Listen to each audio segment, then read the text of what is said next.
नमस्कार दोस्तों, आपका स्वागत है मेरे चैनल नोवेल टेप पर। यहाँ आपको मिलेगा बेहतरीन फैंटेसी और एडवेंचर उपन्यासों का आनंद। मैं आपको आकर्षक कहानियाँ और रोमांचक किरदार प्रस्तुत करूंगा। मेरे वीडियो विशेष रूप से मनोरंजन और शिक्षा के लिए बनाए गए हैं। यह किसी भी व्यक्ति या संस्था को नुकसान पहुंचाने का उद्देश्य नहीं है। यदि आपको इस सामग्री को लेकर कोई समस्या हो तो कृपया संपर्क करें। मैं यहाँ नियमित रूप से नए उपन्यास और कहानियाँ अपलोड करता रहता हूँ। अगर आपको मेरी कहानियां पसंद आएं तो कृपया लाइक, शेयर और सब्सक्राइब जरूर करें। अपनी प्रतिक्रियाएं और सुझाव नीचे कमेंट में जरूर बताएं। वयस्क कहानियों के लिए मेरी टेलीग्राम ग्रुप से जुड़े, लिंक विवरण में है। धन्यवाद और जुड़े रहिए मेरे साथ नई कहानियों के लिए। यदि वुड्सी डेमन मोनार्क एक टैंक था तो वह अधिक से अधिक एक एडीसी था। बिना किसी हिचकिचाहट के 1000 दैत्य दानव सम्राट मुड़ा और विश्व चैनल की ओर दौड़ पड़ा। जब तक वह 1000 राक्षसों की दुनिया में वापस लौटेगा तब तक उसके लिए आशा की एक किरण बनी रहेगी। एक बार जब वह 1000 राक्षस दुनिया में वापस आ गया तो वह सीधे मध्य 1000 दुनिया में वापस आ सकता था जहां उसने चढ़ाई की थी। उसने यह मानने से इनकार कर दिया कि यानहुआंग क्षेत्र के लोग उसे दानव कबीले के मध्य 1000 दुनिया तक पीछा करेंगे।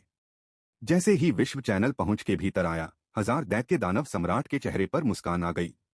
लेकिन अगले ही पल उसने देखा कि कुछ गड़बड़ है। विश्व चैनल में प्रवेश करने के बाद उसने पाया कि उसे 1000 राक्षसों की दुनिया में वापस नहीं भेजा जा रहा था, बल्कि वह यानहुआंग क्षेत्र में ही रह गया। विश्व चैनल के अंदर अंतरिक्ष की शक्ति पूरी तरह से जम गई थी, इसका कोई प्रभाव नहीं था। बेशक ये फान का ही काम था। यानहुआंग क्षेत्र और अंतरिक्ष के महान ताओ को नियंत्रित करना और विश्व चैनल को स्थिर करना उसके लिए बिल्कुल भी मुश्किल नहीं था।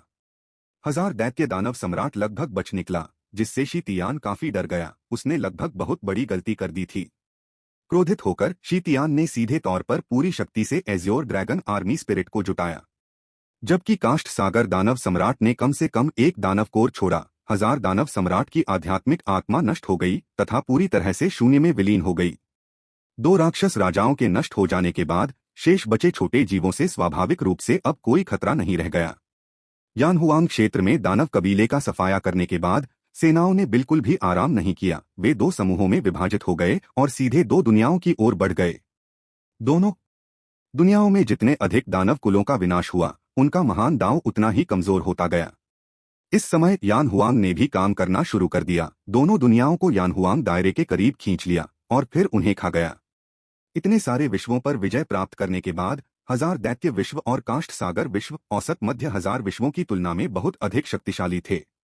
दोनों दुनियाओं को समाहित करने के बाद यानहुआंग क्षेत्र तेजी से बढ़ने लगा। यानहुआंग क्षेत्र का आकार भी लगातार बदल रहा था। मध्य 1000 विश्वों की तुलना महान 1000 विश्वों से करने पर अंतर केवल आकार में ही नहीं है, बल्कि आध्यात्मिक ऊर्जा के घनत्व, महान ताओ की शक्ति आदि में भी है। अंततः 100 वर्षों के बाद यानहुआंग क्षेत्र ने 2 मध्य 1000 विश्वों को पूरी तरह से निगल लिया और ऊपर उठना शुरू कर दिया। जब यानहुआंग क्षेत्र में अमर क्यूई का पहला कण निर्मित हुआ तो यानहुआंग क्षेत्र ने अपना कायापलट पूरा कर लिया था। यानहुआंग ये फान के पास खड़ा था। बीते ज़माने का वह नौजवान स्वर्गारोहण के बाद जवान हो गया था। ये फैन, अब मैं सोने जा रहा हूँ। मैं यानहुआंग क्षेत्र को तुम्हारे हाथों में छोड़ रहा हूँ। यह कहकर यानहुआंग पुनः गायब हो गया और वापस विश्व के हृदय में जाकर सो गया। विश्व का हृदय ये फैन द्वारा पूरी तरह से परिष्कृत किया गया था और अब भी जब यानहुआंग क्षेत्र ने अपना उत्थान पूरा कर लिया था, तब भी यह ये फैन के नियंत्रण में था। यानहुआंग क्षेत्र के भीतर सभी ताकतों को ये फैन द्वारा पूरी तरह से नियंत्रित किया जा सकता था। इस बिंदु पर ये फैन को अचानक एक समस्या का ख्याल आया। 3000 महान 1000 विश्व पत्थर में स्थापित हैं। अब जबकि यानहुआंग क्षेत्र प्रकट हो गया है तो निश्चित संख्या को तोड़ते हुए क्या कुछ परिवर्तन नहीं होंगे। यद्यपि यानहुआंग क्षेत्र अब महान 1000 दुनियाओं में सबसे कमजोर है, आखिरकार एक महान 1000 दुनिया एक महान 1000 दुनिया है, मध्य 1000 दुनियाओं के समान स्तर पर नहीं। जब ये फैन यानहुआंग क्षेत्र की शक्ति से परिचित हो रहा था, यानहुआंग क्षेत्र के उद्भव ने 3000 क्षेत्रों को कांपने पर मजबूर कर दिया। अनगिनत निगाहें यानहुआंग क्षेत्र की ओर लगी हुई थीं, जो यानहुआंग क्षेत्र की जड़ों की जांच करना चाहती थीं। अधिकांश लोग कमजोर प्रमुख दुनिया पर विशेष ध्यान नहीं देते हैं। उन्हें इस बात की चिंता है कि यानहुआंग क्षेत्र ने 3000 की संख्या को तोड़ दिया है और एक विसंगति बन गया है। किसी भी विसंगति का आभास ध्यान आकर्षित करेगा। क्योंकि यह विसंगति संभवतः एक निश्चित अवसर का प्रतिनिधित्व कर सकती है। निस्संदेह जो लोग यानहुआंग क्षेत्र पर ध्यान देते हैं उनमें से अधिकांश सम्राट क्षेत्र के प्रबल साधक हैं।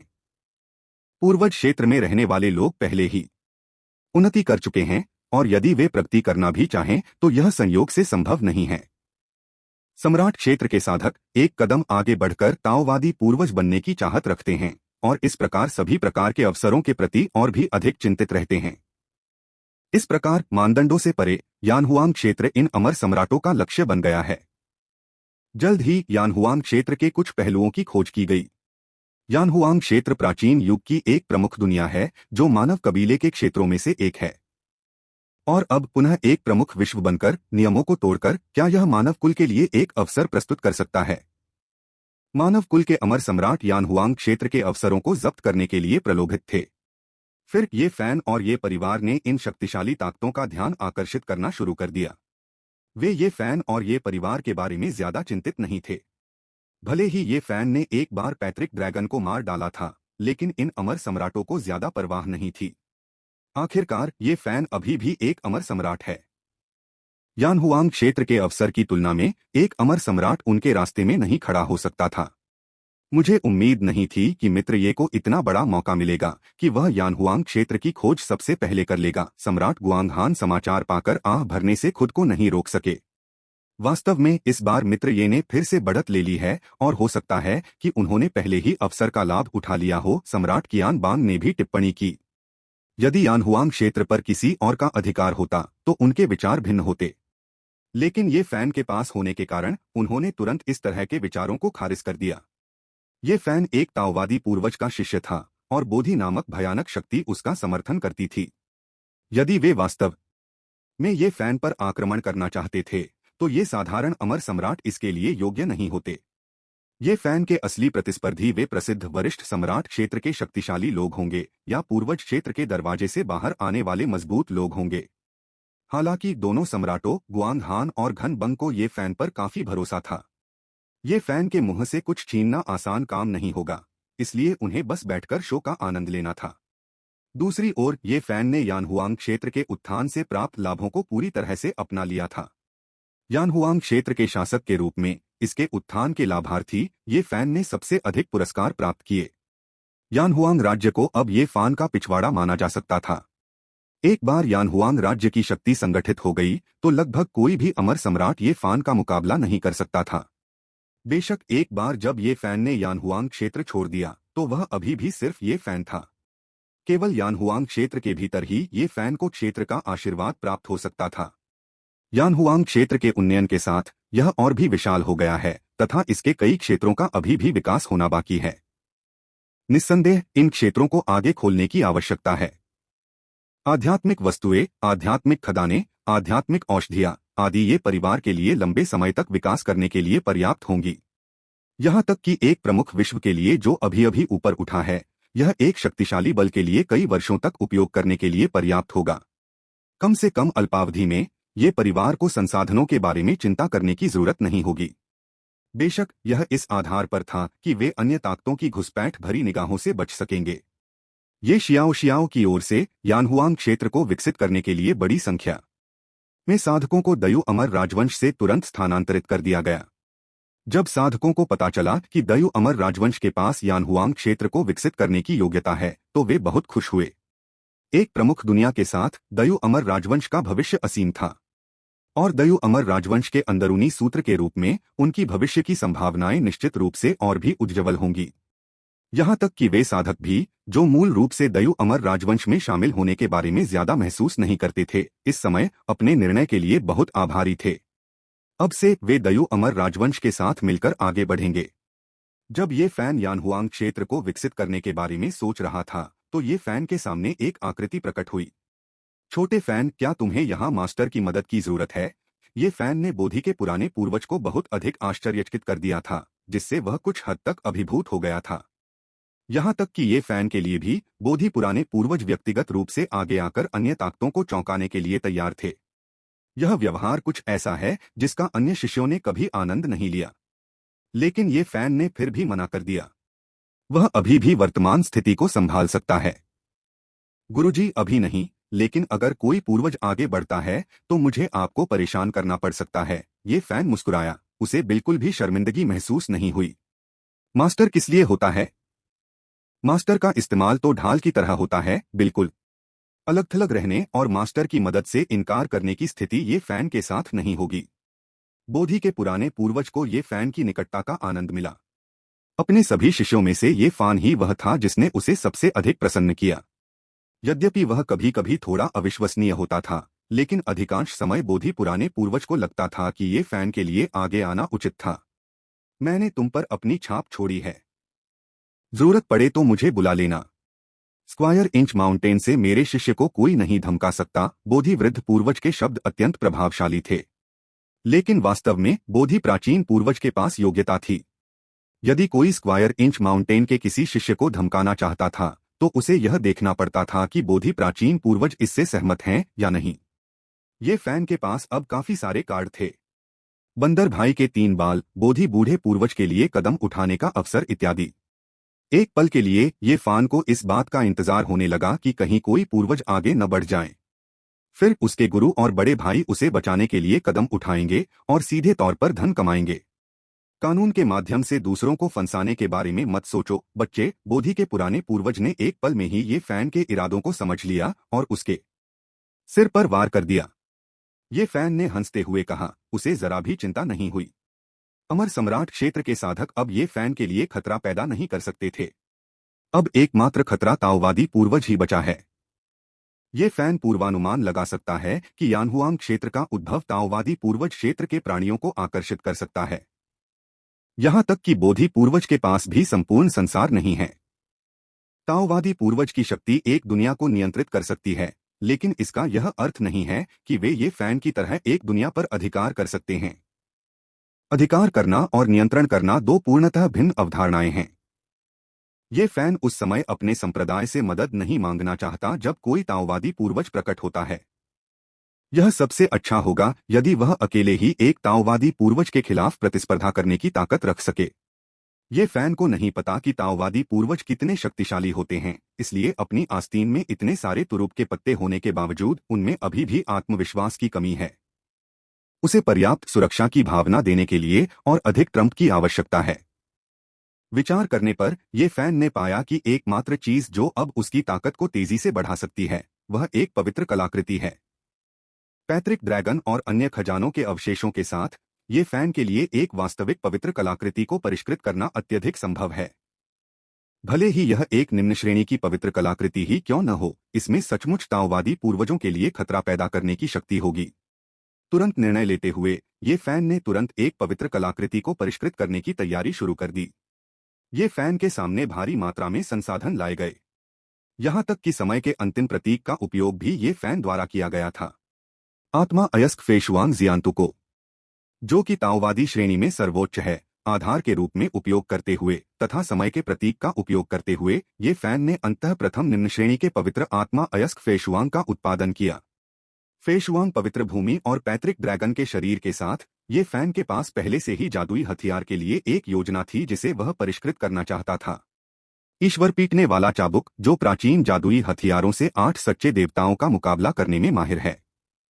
ईश्वर को मारने वाला चाबुक 3 फुट 6 इंच और 5 पॉइंट लंबा होता है, जिसमें 21 खंड होते हैं। प्रत्येक खंड को ये फैन द्वारा पैतृक ड्रैगन के शरीर से सबसे कीमती ड्रैगन मज्जा के साथ गढ़ा जाएगा। प्रत्येक अनुभाग पर 40,000 शीर्षग्रेड ताओवादी रैंक प्रतिबंधों के साथ कुल 8,40,000 प्रतिबंध। इसे वास्तविकता में परिष्कृत करना इतना आसान नहीं है। हालांकि कठिनाई अधिक होने के बावजूद ये फैन हार मानने वाला नहीं है।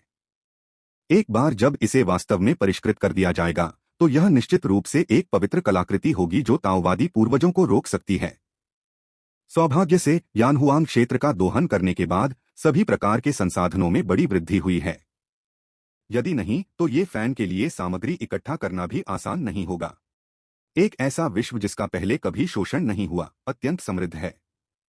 जब सब कुछ तैयार हो गया तो ये फैन ने उन सभी ये परिवार के सदस्यों को बुलाया जिनके पास ताओवादी रैंकिंग से ऊपर कलाकृति शोधन और कीमिया में कौशल थे। ये कबीले के सदस्य ये फैन को सामग्रियों को तैयार करने और पवित्र कलाकृतियों को परिष्कृत करने में सहायता करेंगे। पूरा ये परिवार व्यस्त होने लगा। इस बीच बाहरी दुनिया में कई अमर सम्राट लोगों को पार कर चांगमिंग लोक में आ गए हैं। ये परिवार के यानहुआंग क्षेत्र से ऊपर उठने और चांगमिंग क्षेत्र में उभरने के बाद यह सुझाव दिया गया कि चांगमिंग क्षेत्र यानहुआंग क्षेत्र के सबसे निकट की दुनिया है। विशिष्ट स्थानिक निर्देशांक के बिना ये अमर सम्राट केवल ब्रह्मांडीय शून्य में प्रवेश कर सकते थे और यानहुआंग क्षेत्र की धीमी खोज शुरू कर सकते थे। ब्रह्मांडीय शून्य में प्रवेश करना बहुत खतरनाक कार्य है। यदि कोई सावधान नहीं है और शून्य तूफान का सामना करता है तो अमर सम्राट क्षेत्र के शक्तिशाली प्राणियों के भी खो जाने का खतरा हो सकता है। इसलिए चांगमिंग क्षेत्र में पहुंचने पर उन्होंने सबसे पहले विभिन्न प्रमुख ताकतों से यानहुआंग क्षेत्र की खबर मांगी। दुर्भाग्यवश सभी प्रमुख शक्तियां अनभिज्ञ थीं। चांगमिंग क्षेत्र के कई अमर सम्राट भी यानहुआंग क्षेत्र के अस्तित्व की तलाश में हैं, लेकिन उनके सभी प्रयास व्यर्थ रहे। यानहुआंग क्षेत्र के निर्देशांक खोजने के लिए उन्हें अभी भी ये परिवार से शुरुआत करने की आवश्यकता है। ये परिवार के उच्च पदस्थ सदस्य अब लगभग सभी यानहुआंग क्षेत्र में लौट आए हैं। यहां तक कि मूल सिद्धांत क्षेत्र को भी ये फैन द्वारा यानहुआंग क्षेत्र में वापस ले जाया गया। यानहुआंग क्षेत्र के प्रचार के साथ यह स्वाभाविक रूप से ये परिवार का आधार शिविर बन गया। अब चांगमिंग क्षेत्र और यानहुआंग क्षेत्र में ये परिवार के साथ सबसे करीबी रिश्ता रखने वाला एकमात्र राजवंश दयु अमर राजवंश है। ये अमर सम्राट दयु अमर राजवंश को परेशान करना चाहते थे, लेकिन उन्होंने पाया कि गुआंगहान और कियान बैंग, दो अमर सम्राट, पहले से ही दयु अमर राजवंश की रक्षा कर रहे थे। चांगमिंग साम्राज्य में अमर सम्राट कियान बांग और गुआंगहान को समर्थन प्राप्त था। ये विदेशी अमर सम्राट उनके विरुद्ध कोई कार्रवाई करने की हिम्मत नहीं कर सकते थे, बल्कि पीछे हट सकते थे। हालांकि उन्होंने यानहुआंग क्षेत्र के हृदय की खोज नहीं छोड़ी और अंततः उन्हें ब्रह्मांडीय शून्य के भीतर खोज करने का जोखिम उठाना पड़ा। 1 दर्जन से अधिक अमर सम्राटों के संयुक्त प्रयासों से उनकी शक्ति वास्तव में दुर्जेय थी। ब्रह्मांडीय शून्य बहुत विशाल है, लेकिन कुछ ही वर्षों में उन्हें एक ऐसा स्थान मिल गया जिसके बारे में संदेह है कि वह यानहुआंग क्षेत्र है। इस खोज ने उन्हें तुरंत उत्साहित कर दिया। उन्होंने जल्दी से अपने निर्देशांक निर्धारित किए और यानहुआंग क्षेत्र की ओर चल पड़े। कुछ दिनों बाद यानहुआंग क्षेत्र के अंतरिक्ष में एक दरार बन गई। शक्तिशाली आभा बिखेरती कई छायादार आकृतियां आंसू के माध्यम से यानहुआंग क्षेत्र में प्रवेश कर गईं। यानहुआंग क्षेत्र के अपरिचित माहौल को महसूस करते हुए अमर सम्राट तुरंत प्रसन्न हो गए। एक बिल्कुल नई विशाल दुनिया में उन्हें अपना असली लक्ष्य मिल गया था, यानहुआंग क्षेत्र। अमर सम्राटों की भीड़ ने अपनी दिव्य इंद्रियों को फैलाया और जल्दी से यानहुआंग क्षेत्र की अनूठी विशेषताओं की खोज की। यानहुआंग क्षेत्र का अमर सार अन्य विशाल लोकों से बिल्कुल अलग था। इसमें एक अनोखी शक्ति थी।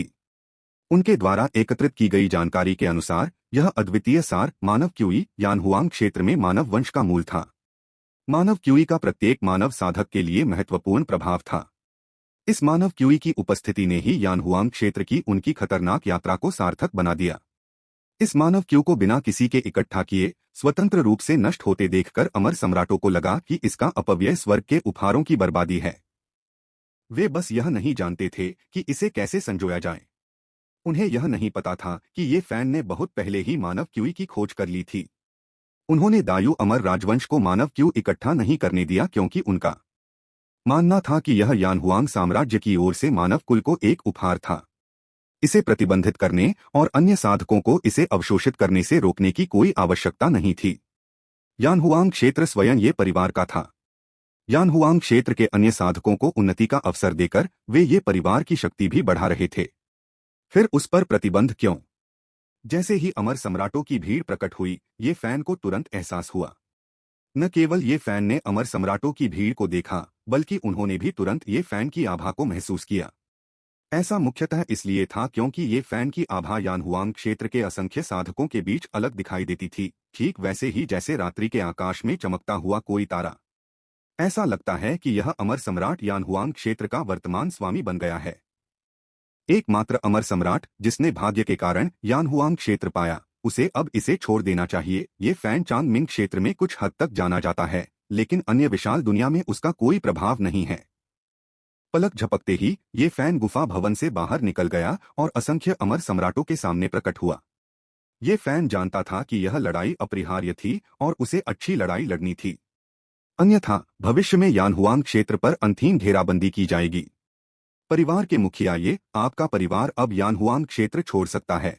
कियान सुई की विशाल दुनिया से पागल शेर अमर सम्राट ने ये फैन को यानहुआंग क्षेत्र को आत्मसमर्पण करने का आदेश दिया। बाकी अमर सम्राट भी ये फान को घूर रहे थे। उनका इरादा भी पागल शेर अमर सम्राट जैसा ही था, ये फान से यानहुआंग राज्य छोड़ने की मांग। ये फैन नाराज नहीं था, बल्कि उसने कई अमर सम्राटों को दिलचस्पी से देखा और फिर धीरे से बोला, अगर हमें जाना है तो क्या आप लागत का भुगतान नहीं करेंगे? ये फैन की चिढ़ाने वाली टिप्पणी ने कई अमर सम्राटों को नाराज कर दिया। उन्होंने मूल रूप से सोचा था कि इतने सारे अमर सम्राटों को देखने के बाद ये फैन आज्ञाकारी रूप से उनके अनुरोध पर सहमत हो जाएगा। लेकिन अब ये फान का जाने का कोई इरादा नहीं था। क्या ये फान के पीछे कोई शक्तिशाली ताकत है? हालांकि वे अनुभवी अमर सम्राट हैं, वे ज्यादातर अपनी ताकत पर निर्भर रहते हैं। वे किसी शक्तिशाली सेना को उकसाना भी नहीं चाहते। चलो तुम्हारे पीछे खड़े लोगों से बात करते हैं, काले पंख वाले अमर सम्राट ने कहा। ये फान जानता था कि उन्होंने गलतफहमी जताई है। सोचना बंद करो, मैं खुद पर भरोसा करता हूँ। क्या कुछ मात्र अमर सम्राट ही बोधि को प्राचीन पूर्वज कहने के लिए पर्याप्त होंगे? ज्यादा बात करने की जरूरत नहीं है। अगर तुम्हें मेरा यानहुआंग क्षेत्र चाहिए तो अपनी क्षमता दिखाओ। ये फैन अब और समय बर्बाद नहीं करना चाहता था, क्योंकि पवित्र कलाकृति का आधा सा पहले ही परिष्कृत हो चुका था। वह इसे पूरा करने के लिए वापस लौटने के लिए उत्सुक था। कितना दुस्साहस! ये फैन को इतना घमंडी देखकर, जबकि उसके पीछे कोई भी नहीं था। पागल शेर अमर सम्राट क्रोधित हो गया। आपको विनम्रतापूर्वक सलाह दी गई थी और आपने नहीं सुना। अब असभ्य होने के लिए हमें दोष न दें। कोई भी नीति प्राप्त व्यक्ति एक नया विशाल संसार प्राप्त कर सकता है। यह ऐसी चीज नहीं है जिसे आप जैसे कोई साधारण अमर सम्राट अपने पास रख सकें। तुम्हें किसने बताया कि इस विशाल संसार का कोई स्वामी नहीं है? ये फैन दिल खोलकर हंसा और तुरंत उसके अंदर विश्व का हृदय सक्रिय हो गया। कई अमर सम्राटों को अचानक महसूस हुआ कि यानहुआंग क्षेत्र की शक्ति ने उन्हें अस्वीकार करना शुरू कर दिया है। एक ताओवादी पूर्वज के लिए भी 1000 विश्व की शक्ति असहनीय हो सकती है। अब जब यह उन पर असर डाल रहा था तो उन्हें तुरंत ही निराशा का एहसास हुआ। यानहुआंग क्षेत्र हमें क्यों अस्वीकार करता है? इन अमर सम्राटों के सामने भी यह स्थिति पहली बार आई थी। उन्हें समझ नहीं आ रहा था कि क्या करें।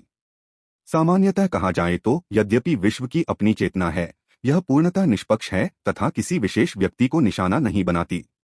इस समय पागल शेर अमर सम्राट, जिसके पास व्यापक ज्ञान और अनुभव है, ने अचानक एक संभावना के बारे में सोचा।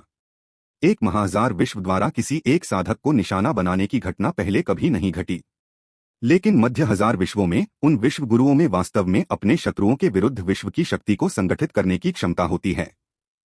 इन अमर सम्राटों ने अनेक विश्व गुरुओं को देखा था, लेकिन सबसे शक्तिशाली विश्व गुरु भी किसी भी तरह से उनका विरोध नहीं कर सका। यद्यपि विश्व मास्टर्स की संख्या कम थी, फिर भी उन्होंने उनमें से काफी लोगों को मार डाला। यद्यपि उसने इस संभावना के बारे में सोचा था, लेकिन पागल शेर अमर सम्राट अभी भी इस पर विश्वास करने से हिचकिचा रहा था।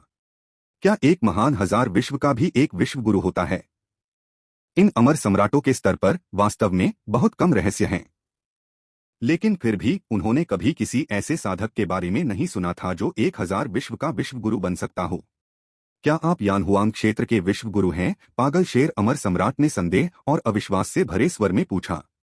ये फैन कुछ भी छिपाने का इरादा नहीं रखता था और उसने अपना सिर हिला दिया। यह पुष्टि होने पर कि ये फैन वास्तव में यानहुआंग क्षेत्र का विश्व गुरु था, विभिन्न अमर सम्राटों के चेहरों पर भय के भाव प्रकट हुए। एक बार जब आप एक ग्रैंड थाउजेंड वर्ल्ड को नियंत्रित करते हैं, भले ही ये फैन की साधना का स्तर केवल अमर सम्राट क्षेत्र पर था, उनमें से कोई भी उसका विरोध नहीं कर सकता था।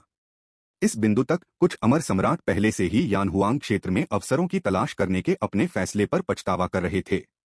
यदि उन्हें पता होता कि यानहुआंग क्षेत्र में एक विश्व गुरु है, तो वे निश्चित रूप से पीछे मुड़कर देखे बिना भाग जाते। दुर्भाग्यवश जब उन्होंने भागने के बारे में सोचा तो बहुत देर हो चुकी थी। ये फैन द्वारा इस्तेमाल की जाने वाली विश्व शक्ति मजबूत होती जा रही थी और अमर सम्राटों ने पाया कि वे धीरे धीरे बाहरी दुनिया से संपर्क खो रहे थे, यहाँ तक कि थोड़ी सी भी शक्ति जुटाने में असमर्थ थे। विश्व मुहर। ये फैन ने अपने हाथ से एक मुहर बनाई। यह एक साधारण सी मुहर लगाने की तकनीक थी, लेकिन विश्व शक्ति की मदद से इसकी शक्ति पल भर में अनगिनत गुना बढ़ गई। यहाँ तक कि इन अमर सम्राटों में भी एक बार मुहर लगने के बाद प्रतिरोध करने की कोई शक्ति नहीं थी। ये फैन ने अपने सामने अमर सम्राटों को देखा और सोचा कि अब क्या करना चाहिए। उन्हें जाने देना तो दूर की बात थी, लेकिन उन्हें मारना तो एक तरह से बर्बादी ही थी। यह सही है, इन सभी अमर सम्राटों के पीछे शक्तिशाली ताकतें हैं और वे निश्चित रूप से धनवान हैं। उसके पसंदीदा लोग अमीर लोग थे। मैं तुम्हें जिंदा रहने का एक मौका दूंगा। अपनी जान की कीमत अपनी ताकत से चुकाओ। अपनी जान बचाने के लिए तुम्हें कितने संसाधनों की जरूरत है, यह तुम्हारी ईमानदारी पर निर्भर करता है। ये फैन के शब्दों ने अमर सम्राटों को अपमानित महसूस कराया, फिर भी उन्होंने जवाब देने की हिम्मत नहीं की। आखिरकार उनकी जिंदगी ये फान के हाथ में थी। जवाब देना तो मौत को दावत देने के बराबर था। ठीक है, मैं सहमत हूँ, मैं सहमत हूँ। सबसे पहले सहमत होने वाले पागल शेर अमर सम्राट थे। वह पहले जितना घमंडी था, अब वह पूरी तरह से विनम्र हो गया था। अन्य अमर सम्राटों ने भी सहमति में अपना सिर हिलाया। उन्होंने सोचा कि उनका अपना जीवन किसी भी संसाधन से कहीं अधिक महत्वपूर्ण है। जहां तक इस बात का सवाल है कि कितने संसाधनों की आवश्यकता होगी, उन्होंने पहले इसका परीक्षण करने की योजना बनाई। जब आप अमर सम्राट क्षेत्र में पहुंचते हैं तो साधारण संसाधन बहुत कम उपयोगी होते हैं। जो वास्तव में महत्वपूर्ण है उसे अमर स्रोत कहा जाता है। आमतौर पर एक अमर सम्राट की पूरी संपत्ति को अमर स्रोत के एक टुकड़े के बदले में बदला जा सकता था। हालांकि सभी अमर सम्राट अमर स्रोत का एक टुकड़ा नहीं जुटा सकते हैं। वे केवल पहले वादा कर सकते हैं, फिर अपने संप्रदाय को अपने जीवन को बचाने के लिए संसाधन इकट्ठा करने दे सकते हैं। जल्द ही एक के बाद एक संदेश उनकी संबंधित सेनाओं को प्रेषित कर दिए गए। जब सेनाओं को अपने अमर सम्राटों से ये संदेश मिले तो उन्हें शक हुआ कि वे किसी घोटाले में फंस गए हैं। उनके अमर सम्राट उनसे फिरौती की रकम कैसे मांग सकते थे? आखिरकार हजारों विश्वों में ताओवादी पूर्वजों के अलावा इन अमर सम्राटों का अपहरण कौन कर सकता था? और ताओवादी पूर्वजों द्वारा अपहरण में शामिल होने की भी संभावना नहीं है। अपने अमर सम्राटों की गतिविधियों को याद करने पर उन्होंने तुरंत अन्य अमर सम्राट बलों से संपर्क किया। निश्चित रूप से उन्हें यह समाचार मिला कि उनके अमर सम्राटों का भी अपहरण कर लिया गया है। और अपहरणकर्ता यानहुआंग क्षेत्र के ये परिवार थे जो उनके लक्षित दुश्मन थे। स्वाभाविक रूप से ऐसी बड़ी खबर लंबे समय तक छिपी नहीं रह सकती। जल्द ही यह खबर महान सेनाओं में फैल गई कि यानहुआंग क्षेत्र के ये परिवार द्वारा 1 दर्जन से अधिक अमर सम्राटों का अपहरण कर लिया गया है और वे फिरौती मांग रहे हैं। जो ताकतें पहले से ही हालात का फायदा उठाना चाहती थीं, वे इस खबर से डर गईं और बाहर निकलने की हिम्मत नहीं जुटा पाईं। खामोश राहत महसूस करते हुए उन्होंने भगवान का शुक्रिया अदा किया कि वे एक कदम पीछे रह गए। अन्यथा आज अपहरित अमर सम्राटों की संख्या और भी अधिक होती। यहां तक कि चांगमिंग क्षेत्र में अमर सम्राट बलों को भी संदेश प्राप्त हुआ। इस बार यानहुआंग क्षेत्र में गए अमर सम्राटों में से 3 चांगमिंग क्षेत्र की सेनाओं से थे। यह सुनकर कि उनके अमर सम्राटों का अपहरण कर लिया गया है, उनकी पहली प्रतिक्रिया संसाधन जुटाने की नहीं बल्कि बदला लेने के बारे में सोचने की थी। इस समय गुआंगहान और कियान बैंग अमर सम्राटों ने बिना किसी हिचकिचाहट के जवाबी कार्रवाई शुरू कर दी। यदि कोई अमर सम्राट सेना अपने अमर सम्राटों को खो दे तो वह क्या कर सकती है? सभी अमर सम्राट ये फान जैसे नहीं होते जो अपने स्तर से बढ़कर लड़ सकें। अमर सम्राटों के बिना वे शायद खुद को भी नहीं बचा पाएंगे। जब 2 महान अमर सम्राटों ने उनका दमन किया तो ये शियाओ ने तुरंत दयु अमर राजवंश की सेना का नेतृत्व किया। बहुत ही कम समय में 3 अमर सम्राटों की सेनाएं एक पल में नष्ट हो गईं।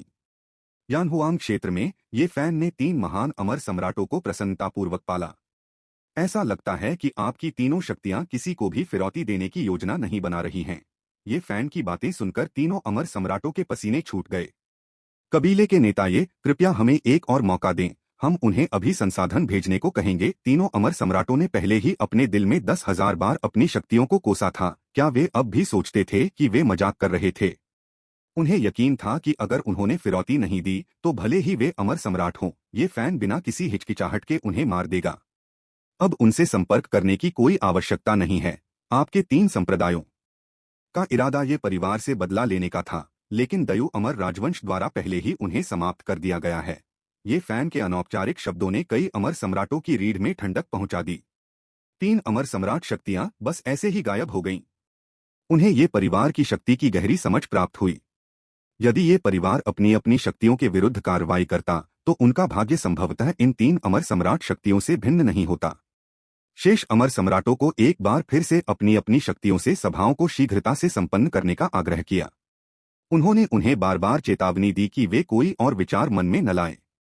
तीनों अमर सम्राट शक्तियों का उदाहरण पहले से ही मौजूद था। 3 अमर सम्राट शक्तियों के विनाश के बाद संसाधन अप्रयुक्त रह गए। उन सभी को ये शियाओ ने जब्त कर लिया। इस बार अमर सम्राट कियान बांग और गुआंग हान ने कार्रवाई की। ये शियाओ कोई कंजूस इंसान नहीं था और स्वाभाविक रूप से उन्हें बिना मेहनत किए काम नहीं करने देता था। उनके हाथ की एक लहर से बड़ी मात्रा में संसाधन 2 अमर सम्राटों को सौंप दिए गए।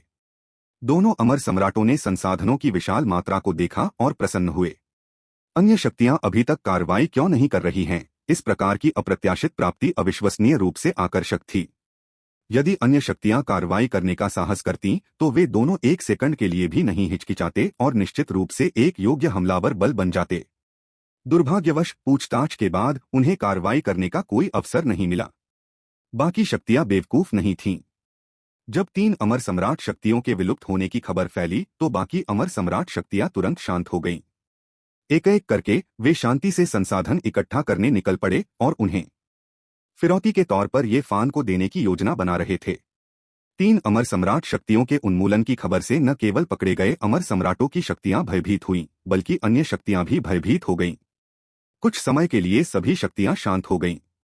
यद्यपि नियमों से बाहर एक और दुनिया वास्तव में आकर्षक थी, फिर भी जीवित रहना किसी भी अन्य चीज से अधिक महत्वपूर्ण था। सभी को स्पष्ट रूप से समझ में आ गया कि इस समय केवल ताओवादी पूर्वज ही यानहुआंग क्षेत्र में हस्तक्षेप करने की योग्यता रखते थे। लेकिन क्या ताओवादी पूर्वज सचमुच किसी दूसरी दुनिया के लिए कार्रवाई करेंगे? दूसरों को चेतावनी देने के लिए एक को मारने का निवारण ये फैन के लिए बहुत संतोषजनक था। कम से कम थोड़े समय में यानहुआंग क्षेत्र को फिर से परेशान करने वाला कोई नहीं होगा। बिना किसी व्यवधान के ये फैन को अंततः शांत होने और पवित्र कलाकृति ईश्वर पीटने वाले चाबुक को परिष्कृत करने का समय मिला। जैसे जैसे समय बीतता गया, ईश्वर पीटने वाले कोड़े का प्रारंभिक स्वरूप धीरे धीरे बनता गया। इसके अलावा जैसे ही अमर सम्राट की शक्तियों ने उसे मुआवजा दिया, ये फैन के पास सामग्री के लिए चुनने के लिए अधिक विकल्प थे। कम से कम 10,000 वर्षों से अमर सम्राट शक्तियां विद्यमान थीं, और कुछ तो कई लाख वर्षों से विद्यमान थीं। उनकी नींव बहुत गहरी थी। जो संसाधन वितरित किए गए, उनमें से कई बहुमूल्य आध्यात्मिक खदानें थीं, जिनमें कई संतस्तर की खदानें भी शामिल थीं। इन अमर सम्राट शक्तियों के लिए यद्यपि संतस्तर की आध्यात्मिक खानें बहुमूल्य थीं, वे अन्य संतस्तर की आध्यात्मिक सामग्रियों की तरह व्यावहारिक नहीं थीं। पवित्र कलाकृतियों को परिष्कृत करने के लिए संतस्तरीय आध्यात्मिक खानों का उपयोग किया गया। हालांकि पवित्र कलाकृतियों को परिष्कृत करने के लिए सामग्री का होना ही पर्याप्त नहीं था, बल्कि कलाकृतियों को परिष्कृत करने वाला होना और भी अधिक महत्वपूर्ण था। संतस्तर का कलाकृति शोधक एक ऐसी चीज थी जिसे अधिकांश अमर सम्राट भी नहीं खरीद सकते थे। इन आध्यात्मिक खानों को अपने खजाने में सड़ने देने के बजाय उन्हें विनिमय के लिए संसाधनों के रूप में ये परिवार को भेजना चाहिए। ये आध्यात्मिक खदानें ये फैन ने सस्ते दामों पर ले ली थीं। प्रारंभ में ये फैन ने अनुमान लगाया था कि ईश्वर पीटने वाला चाबुक मुश्किल से ही पवित्र कलाकृति बन पाएगा, लेकिन अब ये फैन ईश्वर पीटने वाले चाबुक के स्तर को और ऊंचा उठाने के लिए आश्वस्त था, क्योंकि एक आर्टिफैक्ट रिफाइनर के रूप में उसका स्तर फिर से ऊपर जाने वाला था। इस अवधि के बाद दिन रात ये फैन के साथ पवित्र कलाकृतियों को परिष्कृत करने के बाद ये परिवार के कलाकृतियों के शोधकों ने अपने कौशल में काफी वृद्धि की। ये जिनलोंग की कलाकृति शोधन क्षमता भी अंततः ताओवादी रैंकिंग के शिखर पर पहुंच गई। सिस्टम चलो विलय करें। ये फैन के दिमाग में कलाकृतियों को परिष्कृत करने का बहुत सारा अनुभव आने के साथ उनका कलाकृतियों को परिष्कृत करने का स्तर, जो लंबे समय से ताओवादी रैंकिंग के शिखर पर स्थिर था, अंततः इस क्षण टूट गया। निम्न श्रेणी संत स्तर। संत स्तर और ताओवादी रैंकिंग अस्तित्व के बिल्कुल अलग स्तर पर हैं। एक बार फिर से गॉड बीटिंग व्हिप का निरीक्षण करने पर यह फैन को तुरंत बड़ी संख्या में खामियां मिली। जो मूलतः दोषरहित कलाकृति थी, वह अचानक इस क्षण दोषों से भर गई। यद्यपि ये फैन पूर्णतावादी नहीं था, फिर भी वह ईश्वर पीटने वाले चाबुक को कमजोर होते हुए नहीं देख सकता था, जबकि इसमें स्पष्ट रूप से अधिक शक्तिशाली होने की क्षमता है। कोई अन्य विकल्प न होने के कारण ये फैन को चाबुक पर पुनः काम करना पड़ा तथा उसे परिष्कृत करने में अधिक समय लगाना पड़ा। पैतृक ड्रैगन के शरीर को आधार मानकर ईश्वर पीटने वाले चाबुक की मूल गुणवत्ता अत्यंत उच्च थी। इस बार ये फैन का लक्ष्य सिर्फ प्रवेश स्तर तक पहुंचना नहीं था, बल्कि निम्न श्रेणी की पवित्र कलाकृति का शिखर था। जब ये फैन कलाकृति को परिष्कृत करने में व्यस्त था, तब ये परिवार के बाकी सदस्य भी निष्क्रिय नहीं थे। अतीत में दयु अमर राजवंश के विस्तार में बाधा डालने वाला एक बड़ा कारण भूभाग का अभाव था। अब जबकि उनके पास जीतने के लिए पूरा ब्रह्मांड है, दयु अमर राजवंश का स्तर तेजी से बढ़ने लगा। दयु अमर राजवंश का जितनी तेजी से विस्तार हुआ, उतनी ही तेजी से ये शियाओ शियाओ के साधना स्तर में सुधार हुआ। इससे पहले कि वे कुछ समझ पाते, ये शियाओ शियाओ अमर सम्राट क्षेत्र में प्रवेश करने के करीब था। यह सिर्फ ये शियाओ शियाओ ही नहीं था जो अमर सम्राट क्षेत्र में प्रवेश करने के करीब था, बल्कि ये परिवार का एक और सदस्य भी था जो ये शियाओ शियाओ से भी अधिक तेजी से आगे बढ़ रहा था और अमर सम्राट क्षेत्र से बस एक कदम दूर था। यह व्यक्ति सुयान था।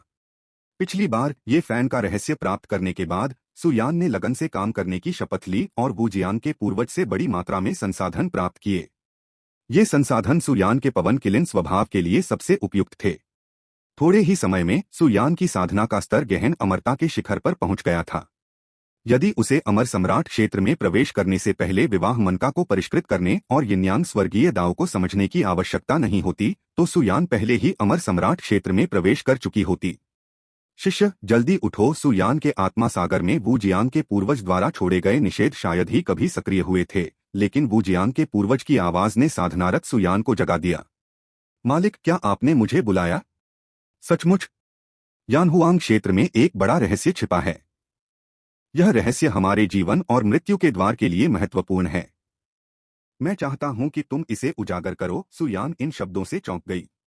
यानहुआंग क्षेत्र में कोई बड़ा रहस्य छिपा है। यहां तक कि ये फैन को भी इस खबर के बारे में पता नहीं था। तार्किक रूप से कहें तो चूंकि ये फैन यानहुआंग क्षेत्र का स्वामी था, इसलिए यानहुआंग क्षेत्र में कोई भी रहस्य ऐसा नहीं होना चाहिए जो उससे छिपा हो। हालांकि सुयान वुजियान के पूर्वज के शब्दों को खारिज नहीं कर सका। वुशियांग के पूर्वज अनगिनत वर्षों से अस्तित्व में थे और वे ऐसे रहस्यों को जानते थे जो ताओवादी पूर्वजों के स्तर पर अधिकांश लोगों को ज्ञात रहस्यों से कहीं अधिक थे। यदि वुशियांग के पूर्वज ने कहा कि यानहुआंग क्षेत्र में एक बड़ा रहस्य है, तो वास्तव में इसमें एक रहस्य हो सकता है जिसके बारे में ये फैन भी अनजान था। सुयान को अचानक एक अफवाह याद आ गई कि यानहुआंग क्षेत्र मानव कुल के मूल क्षेत्रों में से एक था। क्या यह बड़ा रहस्य मानव कुल से जुड़ा था? गुरुजी, मेरे लिए यह सब अकेले खोजना आसान नहीं है। सुयान ने उदासीन होने का नाटक किया और अप्रत्यक्ष रूप से संकेत दिया। मैं यह काम अकेले नहीं कर सकता, इसलिए बेहतर होगा कि कुछ मदद ली जाए। ऐसा करने के लिए बड़ी मात्रा में संसाधनों की आवश्यकता होगी, आप समझ रहे हैं न? वुशियांग के पूर्वज सुयान के धन के प्रति प्रेम को पहले से ही समझते थे, इसलिए उन्हें इससे कोई परेशानी नहीं हुई। हालांकि वह इस चरित्र विशेषता को बुरा नहीं मानता था, बल्कि उसे सुयान का धन प्रेम एक ऐसी चीज लगती थी जिसे आसानी से संतुष्ट किया जा सकता था। भविष्य में यानहुआंग क्षेत्र में जीवन और मृत्यु का द्वार तुम्हें सौंप दिया जाएगा। इसके अलावा तुम्हें यानहुआंग क्षेत्र में यिन और यांग द्वार स्थापित करने में यिन और यांग एल्डर्स के अनुयायियों की भी मदद करनी होगी। यिन और यांग द्वार शब्द पहली बार वुजियांग के पूर्वज द्वारा जोर से कहा गया था। तभी सुयान को एहसास हुआ कि यिन और यांग द्वार तथा जीवन और मृत्यु का द्वार एक ही शक्तियों का साथ थे। यह बात तर्कसंगत थी, क्योंकि इस दुनिया में अचानक इतनी शक्तिशाली शक्तियां प्रकट नहीं हो जाती। यह स्पष्टीकरण बहुत उचित था। बिना किसी इनकार के सुयान ने वुशियांग के पूर्वज का अनुरोध स्वीकार कर लिया। जब तक वह पर्याप्त संसाधन उपलब्ध कराता रहेगा, वह जो भी कहेगी वह करेगी। अगर आप यिन और यांग द्वार स्थापित करना चाहते हैं तो मुझे कोई आपत्ति नहीं है, लेकिन क्या इसे नष्ट किया जाएगा, इसकी मैं आपको गारंटी नहीं दे सकता। सुयान ने तुरंत ये फैन को जीवन और मृत्यु के द्वार के बारे में बताया। यह सुनकर कि वुशियांग के पूर्वज ने कहा कि यानहुआंग क्षेत्र में एक बड़ा रहस्य है, ये फैन अपनी भौहें चढ़ाने से खुद को नहीं रोक सका। यह अफसोस की बात है कि यानहुआंग अब शीत निद्रा में है, अन्यथा वह यानहुआंग से पूछ सकता था कि यानहुआंग क्षेत्र का बड़ा रहस्य क्या है। जब तक सुयान नियंत्रण में था, ये फैन जीवन और मृत्यु के द्वार को यानहुआंग क्षेत्र में घुसपैठ करने से नहीं रोक सका। लेकिन जब यिन और यांग द्वार के आने की बात आती है तो ये फैन असहमत होता है और उसे दृढ़ता से जवाब देना पड़ता है। जब तक यिन और यांग द्वार भी सुयान द्वारा नियंत्रित नहीं किया जाता, तब तक यह अनिवार्य रूप से उनका अपना ही द्वार है। जहां तक सुयान को नियंत्रण में लेने देने की बात है, उनका मानना है कि कुछ बार पीटे जाने के बाद यिन और यांग द्वार के लोग समझ जाएंगे। आखिरकार सुयान ने एवरब्राइट दायरे के जीवन मृत्यु द्वार पर वर्षों से अपनी योग्यता साबित की है। एक बार यिन और यांग द्वार का प्रदर्शन खराब हो जाए तो उसे नियंत्रण में लेने के लिए हमेशा किसी उत्कृष्ट उपलब्धि वाले व्यक्ति की आवश्यकता होगी। ये फैन जो करना चाहता था वह यिन और यांग द्वार पर दूसरों के प्रदर्शन को निराशाजनक बनाना था। पहले जीवन और मृत्यु का द्वार था और अब यिन और यांग का द्वार आ गया है। मानव कुल की स्थिति थोड़ी चिंताजनक है। लेकिन ये फैन कोई संत नहीं है। इस समय वह केवल ये परिवार के रहने के वातावरण को ही नियंत्रित कर सकता है। जहां तक मानव कबीले के रहने के माहौल की बात है, तो आइए तब तक प्रतीक्षा करें जब तक ये फैन अजेय न हो जाएं। ये फैन ने ईश्वर पीटने वाले चाबुक को परिष्कृत करना जारी रखा। उनकी कलाकृति शोधन कौशल को संत स्तर तक बढ़ा दिए जाने के साथ गॉड बीटिंग व्हिप को परिष्कृत करने की गति में अंततः काफी सुधार हुआ है। हालांकि ये परिवार की इस पवित्र कलाकृति को सफलतापूर्वक परिष्कृत करने में अभी भी 100 साल लग गए। जिस क्षण ईश्वर को पीटने वाले कोड़े का जन्म हुआ, सादे वस्त्र पहने एक वृद्ध व्यक्ति ने अचानक अपनी आंखें खोलीं और दूर एक विशाल संसार में देखने लगा। वास्तव में एक नई पवित्र कलाकृति का जन्म हुआ और पवित्र कलाकृति का मालिक अमर सम्राट क्षेत्र में निकला। सादे वस्त्र पहने बूढ़े व्यक्ति का नाम हुआंगलियू है। उसका मूल रूप एक विलो वृक्ष है। अनगिनत वर्षों के बाद अंततः उसे सफलता मिली और वह दानव पूर्वज बन गया। हालांकि दानव पूर्वजों में वह सबसे कमजोर है। एक पवित्र कलाकृति, यहां तक कि एक राक्षस पूर्वज के लिए भी असाधारण रूप से कीमती है।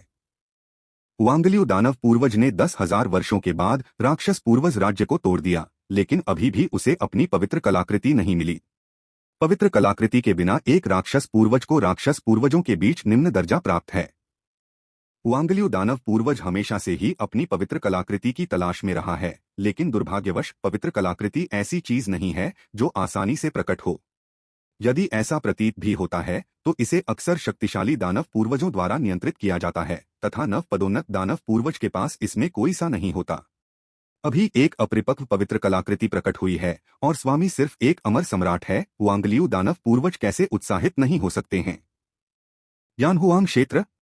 कुछ गणनाओं के बाद ये फैन की पहचान भी हुआंगलियू दानव पूर्वज द्वारा पता लगा ली गई। ऐसा लगता है कि यह पवित्र कलाकृति यानहुआंग क्षेत्र से उत्पन्न एक खजाना है। एक पवित्र कलाकृति न केवल परिष्कृत हो सकती है बल्कि स्वाभाविक रूप से पैदा भी हो सकती है। इसके अलावा प्राकृतिक रूप से उत्पन्न पवित्र कलाकृतियां शोधन के बाद अक्सर परिष्कृत कलाकृतियों की तुलना में अधिक शक्तिशाली होती हैं। ऐसा लगता है यह पवित्र कलाकृति मेरी ही है। बिना किसी हिचकिचाहट के हुआंगलियू दानव पूर्वज तुरंत यानहुआंग क्षेत्र के लिए रवाना हो गए। उनका इरादा पवित्र कलाकृति को छीनने का था, इससे पहले कि अन्य दानव पूर्वज स्तर के लोगों को इसका पता चले। जहां तक ये फैन द्वारा कुछ अमर सम्राटों को पराजित करने की बात है, हुआंगलियू दानव पूर्वज ने इसे पूरी तरह से नजरअंदाज कर दिया। एक अमर सम्राट और एक दानव पूर्वज के बीच का अंतर मात्रा से पूरा नहीं किया जा सकता। एक दानव पूर्वज पहले से ही 3,000 लोगों के शिखर पर है। ऐसा कोई अमर सम्राट कभी नहीं हुआ जो किसी दानव पूर्वज को पराजित कर सके, यहां तक कि ताओवादी पूर्वज के शिष्य भी नहीं। एक अमर सम्राट को अभी भी यानहुआंग क्षेत्र के निर्देशांक खोजने की आवश्यकता है, लेकिन एक दानव पूर्वज को यानहुआंग क्षेत्र के निर्देशांक निकालने के बाद ब्रह्मांडीय शून्य में ड्रिल करने और सीधे यानहुआंग क्षेत्र की ओर जाने की आवश्यकता नहीं है। यानहुआंग क्षेत्र के अंदर ये फैन ने अपने हाथ में ईश्वर पीटने वाले चाबुक की सावधानी पूर्वक जांच की और उसमें निहित भयानक शक्ति को महसूस कर सका। गॉड बीटिंग व्हिप की शोधन प्रक्रिया में बहुत सारे सार रक्त का उपयोग किया गया था। पूरा होने के बाद व्हिप को बिना किसी शोधन के पूरी तरह से नियंत्रित किया जा सकता है। हालांकि क्योंकि ईश्वर पीटने वाले चाबुक का स्तर बहुत ऊंचा है, ये फैन अपने वर्तमान साधना स्तर के साथ यानहुआंग क्षेत्र के बाहर चाबुक की शक्ति को पूरी तरह से लागू करने में सक्षम नहीं होगा। इस समय ये फैन को अपनी आध्यात्मिक समझ से खतरे का आभास हुआ। अपनी उंगली की चुटकी से ये फैन ने तुरंत अनुमान लगा लिया कि उसके पीछे कोई बड़ा आतंक छिपा हुआ है। ये फैन के लिए एकमात्र चीज जिसे प्रमुख आतंक माना जा सकता था, वह था ताओवादी पूर्वज क्षेत्र में एक मजबूत व्यक्ति। ये फैन ने गहरी सांस ली। उसने ताओवादी पूर्वज क्षेत्र में एक मजबूत आदमी से मुठभेड़ की उम्मीद की थी, लेकिन इतनी जल्दी आने की उम्मीद नहीं की थी। हालांकि जब से यहां आ गया है, ये फैन लड़ाई से नहीं बचेंगे। विचार की एक झलक के साथ ये फैन का शरीर गुफा घर के भीतर से गायब हो गया और आकाश में प्रकट हुआ। फिर उसने अपना कोड़ा जोर से शून्य में मारा। शून्य में एक विशाल दरार पड़ गई। फिर ये फान के चाबुक से एक अस्तव्यस्त आकृति शून्य से बाहर आ गई। स्वाभाविक रूप से जो मारा गया वह हुआंगलियू दानव पूर्वज था। हुआंगलियू दानव पूर्वज अभी भी शून्य में भटक रहा था जब उसने अचानक एक भयानक शक्ति को अपने ऊपर आते हुए महसूस किया। बिना तैयारी के पकड़े जाने के कारण उन्हें शून्य से बाहर कर दिया गया और इस कारण वे थोड़े अस्तव्यस्त दिख रहे थे। एक क्षण बाद हुआंगलियू दानव पूर्वज ने अपना संयम वापस पा लिया और उसकी नजर ये फैन पर पड़ी, मुख्य रूप से उसके हाथ में ये फैन का ईश्वर पीटने वाला चाबुक था। हुआंगलियू ने अनुमान लगाया कि अभी अभी जो भयानक शक्ति उत्पन्न हुई है वह इसी ईश्वर पीटने वाले चाबुक से निकली होगी। एक अमर सम्राट संभवतः उस प्रकार की शक्ति कैसे प्रकट कर सकता है? हुआंगलियू दानव पूर्वज ईश्वर पीटने वाले चाबुक की शक्ति से बहुत संतुष्ट थे। मानव, अपने हाथ में जो खजाना है उसे दे दो और मैं तुम्हारी जान बख्श दूंगा। हुआंगलियू दानव पूर्वज की आंखें ईश्वर पीटने वाले चाबुक से भरी थीं, उनकी निगाहें लालच से भरी थीं। ये फान के मुंह के कोने पर एक हल्की सी मुस्कान उभरी। पता चला कि दानव पूर्वज ईश्वर पीटने वाले चाबुक की ओर आकर्षित हो गए थे। राक्षस पूर्वज राज्य से एक शक्तिशाली प्राणी को आकर्षित करने में सक्षम होने के कारण ये फैन को ईश्वर पीटने वाले चाबुक के लिए अतिरिक्त संतुष्टि मिली। राक्षस पूर्वज राज्य के ये प्राणी अपनी इच्छा के प्रति दृढ़ हैं, मौखिक अनुन्य विनय से वे निश्चित रूप से वहां से नहीं हटेंगे। चूंकि मामला ऐसा ही है तो एकमात्र उपाय यही है कि उसे मार दिया जाए। अगले ही पल ये फैन ने अपनी पूरी ताकत लगा दी। रक्तरेखा शक्ति, दालुओ अमर सूत्र, 5-6 गहन कौशल, सभी शक्तियां जो फूट सकती थीं, सभी मुक्त हो गईं। ये फैन की आभा अचानक अमर सम्राट क्षेत्र को पार कर गई, एक भयानक सीमा तक पहुंच गई। शक्ति ईश्वर पीटने वाले चाबुक में भर गई और उसे हुआंगलियू दानव पूर्वज की ओर क्रूरतापूर्वक प्रहार किया गया। हुआंगलियू दानव पूर्वज भी ये फैन के अचानक प्रकोप से कुछ हद तक घबरा गए थे। उसने यह उम्मीद नहीं की थी कि एक अमर सम्राट का अचानक विस्फोट इस स्तर तक पहुंच सकता है, यहां तक कि खुद उसके लिए, एक दानव पूर्वज के लिए भी खतरा पैदा हो सकता है। अपने संयम को पुनः प्राप्त करते हुए हुआंगलियू दानव पूर्वज ने एक ठंडी सिसकारी भरी, उसके वस्त्र फड़फड़ाए और वह तुरंत असीम रूप से विशाल हो गया। ईश्वरीय नियम आस्तीन में दुनिया। यह एक दिव्य नियम था जिसे हुआंगलियू दानव पूर्वज ने प्राचीन पूर्वज गुआंग चेंगजी से अपनी हताशा के कारण विकसित किया था। एक ही आस्तीन में पूरी दुनिया की शक्ति समाहित थी। ये फैन का शरीर सीधे दूर फेंक दिया गया। ईश्वर पीटने वाले चाबुक के हमले से हुआंगलियू दानव पूर्वज के वस्त्र में दोष उत्पन्न हो गया, जिससे दिव्य नियम टूट गया। शक्तिशाली, अत्यंत शक्तिशाली, अजय शक्ति। ये फान ने एक बार ताओवादी पूर्वजों की ताकत पर विचार किया था, लेकिन उसने अभी भी इसे कम करके आंका था। ताओवादी पूर्वज क्षेत्र और अमर सम्राट क्षेत्र एक ही स्तर पर नहीं थे। यदि अराजकता की विश्व शक्ति की सुरक्षा न होती तो ये फैन अब तक गंभीर रूप से घायल हो चुका होता। अपनी शक्ति पर भरोसा करते हुए वह अभी भी राक्षस पूर्वज राज्य की एक शक्तिशाली इकाई का सामना करने में असमर्थ था। चूंकि यह मामला था, ये फान ने सीधे अपने भीतर विश्व हृदय को सक्रिय कर दिया। यानहुआंग क्षेत्र के नियमों ने तुरंत हुआंगलियू दानव पूर्वज का दमन शुरू कर दिया।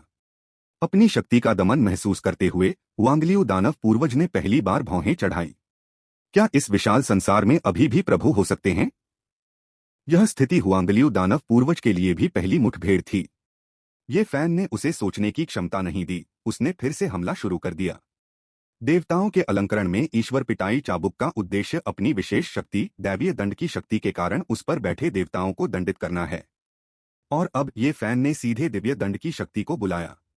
नीली दिव्य दंड ऊर्जा निकली, जिसने देव पीटने वाले चाबुक को घेर लिया और हुआंगलियू दानव पूर्वज के शरीर पर प्रहार किया। हुआंगलियू दानव पूर्वज का मुख्य शरीर एक विलो वृक्ष था, जिसमें गर्जने वाली ऊर्जा के प्रति सबसे कमजोर प्रतिरोध था। ये फैन का शरीर फिर से दूर फेंक दिया गया, लेकिन इस बार अंततः दानव पूर्वज को चोट पहुंचाई गई। यद्यपि चोट गंभीर नहीं थी, फिर भी इसका प्रभाव पड़ा। अमर सम्राट क्षेत्र के साधना स्तर के साथ एक दानव पूर्वज को चोट पहुंचाने वाला ये फैन वास्तव में पहला था। ये फान के दिल का दबाव पूरी तरह से उतर गया। जब तक वो चोट पहुंचा सकता था तब तक काफी था। जब तक वह सुरक्षा क्षेत्र को भेद सकता था, वह सबके सामने एक देवता का वध कर सकता था। चोट का एहसास होते ही हुआंगलियू दानव पूर्वज ने तुरंत उसे ठीक करने के लिए शक्ति जुटाई, लेकिन पाया कि दैवीय दंड की शक्ति उसकी हड्डियों से मानो महामारी की तरह चिपकी हुई थी। ताओवादी पूर्वज की शक्ति से भी इसे कम समय में ठीक नहीं किया जा सकता था। इससे हुआंगलियू दानव पूर्वज ने ये फैन को अधिक गंभीरता से लिया, उनकी निगाहें सावधानी से भर गईं। हुआंगलियू दानव पूर्वज अपनी स्थिरता पर भरोसा करते हुए विलो शरीर के साथ एक दानव पूर्वज बनने में सक्षम था। ये फैन के ईश्वर पिटाई चाबुक के लिए कदम उठाना हुआंगलियू दानव पूर्वज के लिए एक दुर्लभ आवेग था।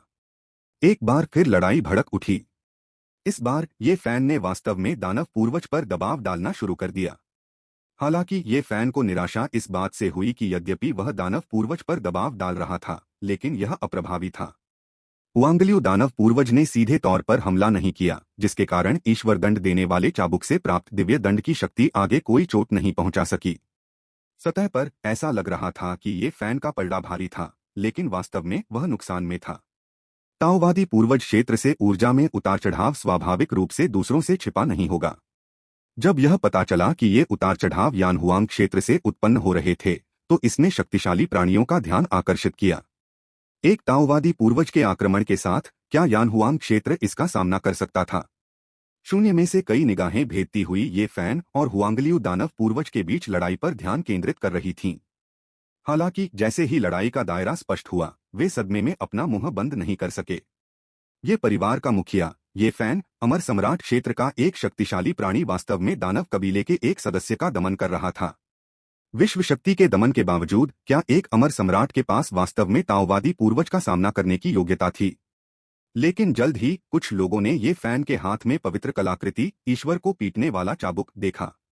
तो उसके पास एक पवित्र कलाकृति है। इसमें कोई आश्चर्य की बात नहीं है, इसमें कोई आश्चर्य नहीं कि यह सचमुच बहुत आगे जा रहा है।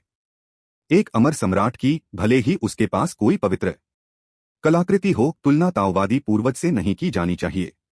उन्होंने स्वयं से पूछा, भले ही उनके पास पवित्र कलाकृति हो, फिर भी उनके पास ताओवादी पूर्वज से लड़ने की योग्यता नहीं होगी। ये फैन एक अमर सम्राट के रूप में ताओवादी पूर्वज से लड़कर इतिहास रच रहा था। यद्यपि वे देख सकते थे कि ये फैन नुकसान में था, लेकिन इससे अमर सम्राटों की उसके प्रति प्रशंसा कम नहीं हुई। यहाँ तक कि एक छिपे हुए ताओवादी पूर्वज भी धीरे से आह भरने से खुद को नहीं रोक सके। इस प्रकार की प्रतिभा मानव कुल में सर्वश्रेष्ठ थी। इस ताओवादी पूर्वज के मन में विचार आया कि यदि ये फैन अंतिम सांसें गिन रहा हो तो क्या उसे आगे आकर उसे बचाना चाहिए और ये फैन को अपना शिष्य बनाना चाहिए। यदि ये फैन अन्य ताओवादी पूर्वजों की नजर में आ गया, तो वे शायद ये फैन को शिष्य के रूप में स्वीकार करने के योग्य भी नहीं होंगे। जब प्रतिभा पर्याप्त प्रबल हो, तो ताओवादी पूर्वज जैसे शक्तिशाली गुरु को भी चुना जा सकता है। ये फैन की स्पष्ट प्रतिभा को देखते हुए उसके लिए एक दानव पूर्वज को अपमानित करना उचित प्रतीत हुआ। हुआंगलियू दानव पूर्वज ने शून्य में झांकती आंखों को महसूस किया और उसका स्थिर हृदय चिंतित होने लगा। यदि अन्य ताओवादी पूर्वज भी ये फैन की पवित्र कलाकृति पर नजरें गड़ाएंगे, तो उसके नियंत्रण से बाहर की स्थिति उत्पन्न हो सकती है। वह अब और विलंब नहीं कर सकता। उसे ये फैन के हाथ से पवित्र कलाकृति प्राप्त करनी होगी, इससे पहले कि अन्य ताओवादी पूर्वज उससे बाहर निकल जाएं। ये फैन के आने वाले ईश्वर पीटने वाले चाबुक का सामना करते हुए हुआंगलियू ताओवादी पूर्वज इस बार चकमा नहीं दे पाए। यानहुआंग क्षेत्र के आकाश में एक भव्य विलो वृक्ष प्रकट हुआ। असंख्य जड़ें ब्रह्मांडीय शून्य को भेदती हुई निकल आईं। हुआंगलियू दानव पूर्वज युद्ध को शीघ्र समाप्त करने के लिए सीधे अपने वास्तविक रूप में परिवर्तित हो गया, जो एक विलो वृक्ष था जो 10 लाख वर्षों से अस्तित्व में था। अनेक शाखाएं चाबुकों में बदल गईं और ये फैन की ओर बढ़ने लगीं। प्रत्येक कोड़ा इतना शक्तिशाली था कि वह अमर सम्राट का सीधे तौर पर सफाया कर सकता था। इस समय हुआंगलियू दानव पूर्वज ने वास्तव में एक दानव पूर्वज की असली शक्ति प्रदर्शित की। पहले जो दृश्य बराबरी पर था, वह तुरंत ही बदल गया। ये फान लगातार विलो शाखाओं के बीच छलांग लगाता रहा। हुआंगलियू दानव पूर्वज की शक्ति के अचानक विस्फोट ने ये फैन को उसके और एक ताओवादी पूर्वज के बीच ताकत के अंतर का एहसास कराया। सम्राट क्षेत्र को तोड़ने से पहले उसकी ताकत अपनी सीमा तक पहुंच गई थी और वह दानव पूर्वज के सामने कोई मुकाबला नहीं कर सकता था। ये फान ने आह भरी और सभी की हैरान निगाहों के सामने उसने बालों की 3 लटें निकाली। यदि वह उन्हें हरा नहीं सकता था, तो परिदृश्य को हिला देने के अलावा और क्या रास्ता था? ये फैन के हाथ में बालों की 3 लटें देखकर कई पढ़े लिखे अमर सम्राटों की आंखों में आश्चर्य की झलक दिखाई दी। क्या ये बाल उस प्राणी के हैं?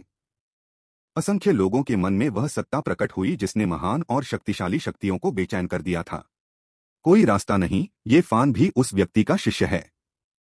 बाल धीरे धीरे बिखर गए और अगले ही पल एक बालों वाला चेहरा, गरजते हुए मुंह वाला व्यक्ति ये फैन के सामने प्रकट हुआ। आने वाली विलो शाखाओं से भरे आकाश का सामना करते हुए सुन वुकोंग ने बस यह शब्द कहा, स्थिर हो जाओ। अमर सम्राटों को मारने में सक्षम अनगिनत विलो शाखाएं शून्य में जमी हुई थीं, हिलने में असमर्थ थीं। छोटे जूनियर भाई, मैंने सोचा था कि तुम्हें इन 3 बालों का उपयोग करने का कभी मौका नहीं मिलेगा। सुन वुकोंग ने भावुक होकर आह भरी। ये फान की ताकत बहुत तेजी से बढ़ी थी। अगर ऐसा ही चलता रहा तो ये फान अकेले ही एक ताओवादी पूर्वज का सामना कर पाएगा और उसे 3 बालों की जरूरत नहीं पड़ेगी। सुन वुकोंग ये फैन के बुलावे से बहुत खुश हुआ। इस अवसर पर उनकी उपाधि स्वर्ग के समान महान ऋषि एक बार फिर 3000 लोगों में गूंजेगी। जो लोग स्क्वायर इंच माउंटेन के एक शिष्य को धमकाने की हिम्मत करते हैं वे मौत की तलाश कर रहे हैं। जब सन वुकोंग प्रकट हुआ तो हुआंगलियू दानव कबीले का सबसे धीमा सदस्य भी ये फैन की पहचान का अनुमान लगाने में सक्षम था। दानव कुल में सन वुकोंग की प्रसिद्धि मानव कुल से भी अधिक थी। इसके अलावा सन वुकोंग को हुआंगलियू दानव पूर्वज का आदर्श भी माना जा सकता है। लेकिन जब उसकी मूर्ति उसके सामने प्रकट हुई तो हुआंगलियू दानव पूर्वज विशेष रूप से अच्छे मूड में नहीं था। हुआंगलियू दानव पूर्वज को बहुत पछतावा हुआ क्योंकि उन्होंने जीवन भर स्थिर रहकर बिताया, लेकिन एक आवेगपूर्ण कार्रवाई ने उन्हें आपदा में डाल दिया। इस तरह का भाग्य अनसुना था। यद्यपि दोनों ही राक्षस पूर्वज हैं, फिर भी उनमें अंतर है। जब सन वुकोंग अमर सम्राट के शिखर पर था तो वह पहले से ही ताओवादी पूर्वज के साथ प्रतिस्पर्धा करने में सक्षम था। ताओवादी पूर्वज बनने के बाद अब वह कितना शक्तिशाली है यह सभी के लिए एक रहस्य बना हुआ है। जल्द ही सन वुकोंग ने सभी को बताया कि ताओवादी पूर्वज बनने के बाद वह कितना शक्तिशाली था। एक छड़ी को जमीन से उठाया गया और फिर उसे जोर से नीचे पटक दिया गया। धमाका। विलो शाखा, जिससे निपटने का ये फैन के पास कोई रास्ता नहीं था, टुकड़े टुकड़े हो गई। यहां तक कि हुआंगलियू दानव पूर्वज के भौतिक शरीर में भी दरारें दिखाई दे रही थीं। चाहे हुआंगलियू दानव पूर्वज कितना भी कमजोर क्यों न हो, वह अभी भी एक दानव पूर्वज था। राक्षस पूर्वज राज्य में एक राक्षस को एक ही चाल से पराजित करने में सक्षम होना यह दर्शाता है कि अब सन वुकोंग कितना शक्तिशाली है। जबकि सभी का ध्यान सन वुकोंग की शक्ति पर था, केवल ये फैन ने देखा कि सन वुकोंग का हथियार अभी भी एक शीर्ष ताओवादी कलाकृति मात्र था।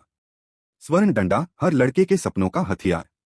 यदि वह इसे दोहरा सके तो यह उसके बचपन के सपने को पूरा करेगा। हुआंगलियू दानव पूर्वज जानता था कि वह सन वुकोंग का मुकाबला नहीं कर सकता। उसे लड़ाई जारी रखने की कोई इच्छा नहीं थी। वह सीधे ब्रह्मांडीय शून्य में कूद गया और भागने की कोशिश की। कलाबाजी बादल। सुन वुकोंग की आकृति गायब हो गई और एक लड़खड़ाती हुई आकृति शून्य से बाहर निकली। यह भागता हुआ हुआंगलियू दानव पूर्वज था। अंतिम प्रहार हुआ और हुआंगलियू दानव पूर्वज ने अपनी आंखें पूरी तरह से बंद कर लीं। एक राक्षस पूर्वज भी इसी तरह गुमनामी में गिर गया। इस समय शक्तिशाली सन वुकोंग का पर्याय बन गया था।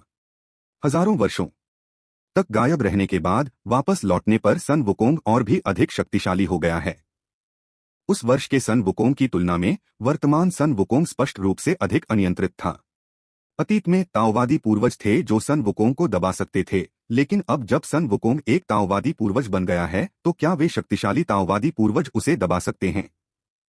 इस प्रश्न का कोई उत्तर नहीं था, लेकिन बहुत से लोग बिना किसी संदेह के इस पर विश्वास करते थे।